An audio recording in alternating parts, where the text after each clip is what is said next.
बिहार में आरा की राजनीति के साथ सांस्कृतिक और साहित्यिक पहचान भी है। आजादी की लड़ाई के दौरान आरा ने काफी अहम भूमिका निभाई थी। वीर कुंवर सिंह के नेतृत्व में आरा को अंग्रेजों के चंगुल से आजाद कराया गया था। 28 लाख की जनसंख्या वाला आरा आज राजनीति के पन्नों पर भी खास पहचान रखता है। राजधानी पटना से महज 55 किलोमीटर दूर आरा में बिहार की हर पार्टी अपनी ताकत झोंके हुए है। फिलहाल आरा लोकसभा सीट जेडीयू के पास है।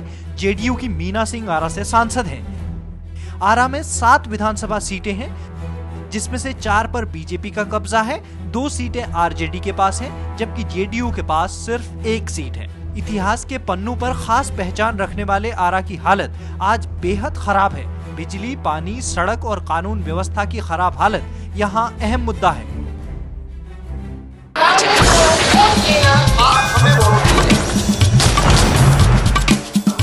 80 वर्षों की हड्डी में जागा जोश पुराना था।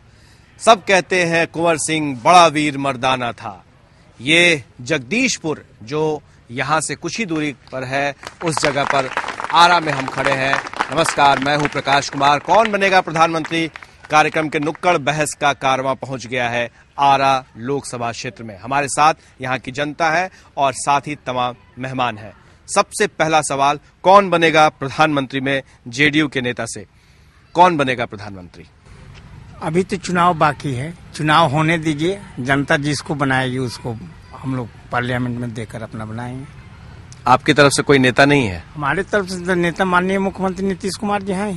लेकिन प्रधानमंत्री किनको बनवाएंगे आप? प्रधानमंत्री नेता हैं हमारे पास, लेकिन अभी हम लोग प्रधानमंत्री के दौर में नहीं है, इसलिए कि हम लोग के पास जितना जनता मैंडेट देगी उसके अनुसार ना काम। आपके पास कोई उम्मीदवार ही नहीं है? आपको पता ही नहीं कि किसको हमको देना है, किसको प्रधानमंत्री बनवाना है? नहीं, ऐसी बात नहीं है। प्रधानमंत्री तो हम लोग बनवाएंगे ही।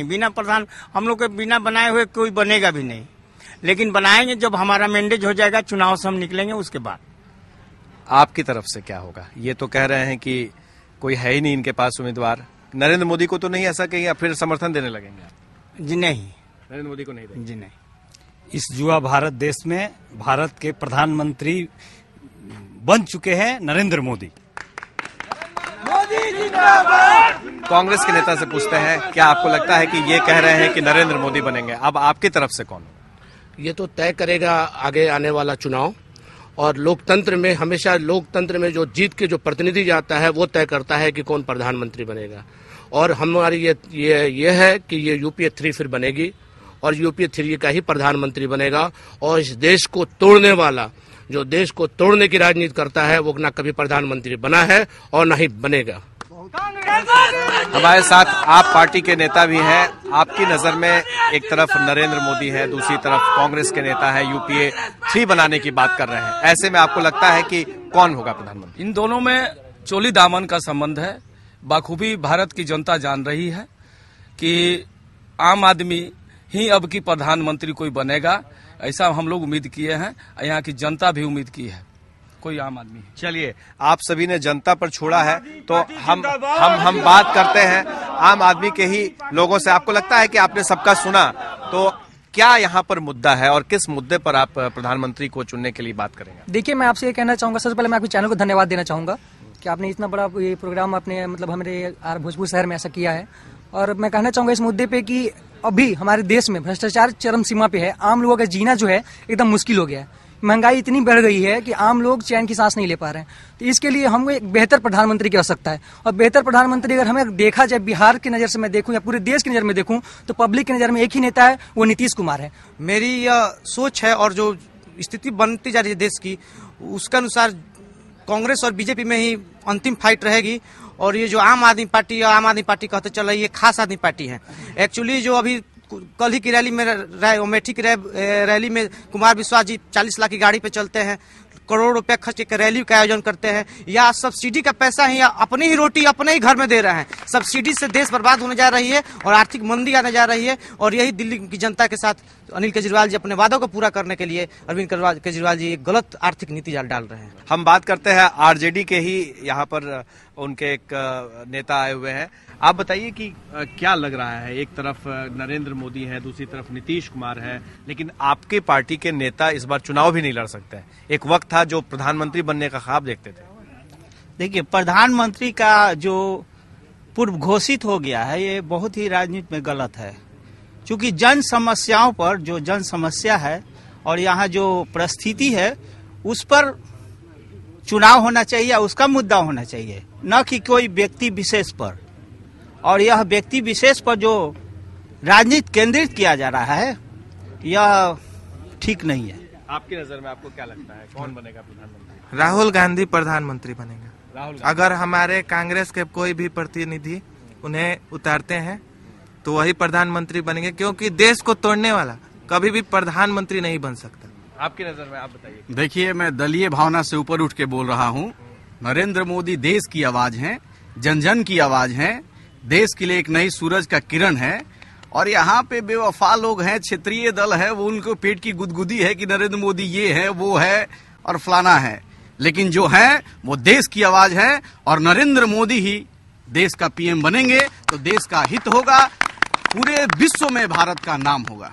आपकी नजर में आपको क्या लगता है कि कौन बनेगा प्रधानमंत्री इस बार? जो जाति को छोड़ करके जो विकास का काम करेगा वही मुख्यमंत्री बनेगा, प्रधानमंत्री बनेगा। पूरा विश्व में इस बात की चर्चा हो रही है कि बिहार का जो मुख्यमंत्री है वो काबिले तारीफ काम कर रहा है और अगर उसके हाथ में देश की बागडोर दी जाती है तो भारत का अलग पहचान बनेगा, मानचित्र पर भारत अलग दिखाई देगा। यहाँ के कुछ स्टूडेंट्स भी हैं, हम उनसे बात करेंगे। आप बताइए। पीएम इन वेटिंग के उम्मीदवार नरेंद्र मोदी ने गोवा की रैली में कहा कि 60 सालों में कांग्रेस ने क्या दिया। 60 सालों में जो कांग्रेस ने दी है वो आम आदमी देख रहा है और महसूस कर रहा है कि वो हाथ में मोबाइल है और लग्जरी सुविधा से जी रहा है। इसलिए हम कहेंगे कि नरेंद्र मोदी को और बौद्धिक ज्ञान लेने की जरूरत है, आध्यात्मिक ज्ञान लेने की जरूरत है कि ले और तभी कांग्रेस के खिलाफ बोले। उनको कुछ बोलने का अधिकार नहीं है, सिर्फ वो गलत सलत बयान देते हैं। हम देखिए, यहाँ जो माननीय नरेंद्र मोदी जी ने कहा कि कांग्रेस मुक्त भारत, ये जरूरी है क्योंकि इन्होंने महंगाई और भ्रष्टाचार 60 वर्षों में जो उत्पन्न कर दी है, इसीलिए कांग्रेस मुक्त भारत जरूर चाहिए। और आम आदमी पार्टी, ये कांग्रेस आम आदमी जो पार्टी है कांग्रेस की बी टीम है और राजद की बी टीम जदयू है बिहार में। कांग्रेस नहीं रहती तो लोग देखता है कि बिहार को नीतीश कांग्रेस को देखिए, बिहार को नीतीश मुक्त भारत, बिहार और भारत को कांग्रेस मुक्त भारत बनाना है। कांग्रेस ने देश को तोड़ने का काम किया है, भारत देश को, और ये अंग्रेजी शासन लागू करने का कार्य हमारे देश में किए हैं। 15 साल का बिहार का जंगल राज माननीय मुख्यमंत्री नीतीश कुमार ने जिस तरह से 15 साल का गड्ढा 15 साल में भरने का काम किए, वही आज नीतीश कुमार हमारे देश के लोकप्रिय नेता हैं, जो कि राजद का अपराधी नीतीश कुमार के साथ, जो नीतीश कुमार ने हमारे बिहारियों को सम्मान पूरे देश में मिला है। उन्हीं अपराधियों को आज अपने पार्टी ये वो युवा है जो अपनी बात को दमखम के साथ रखना चाहते हैं। ये वो युवा है जो आने वाले वक्त में वोट करने वाले हैं, क्योंकि इन्हीं पर आगे टिका हुआ है उनका भविष्य जो बनना चाहते हैं देश का प्रधानमंत्री।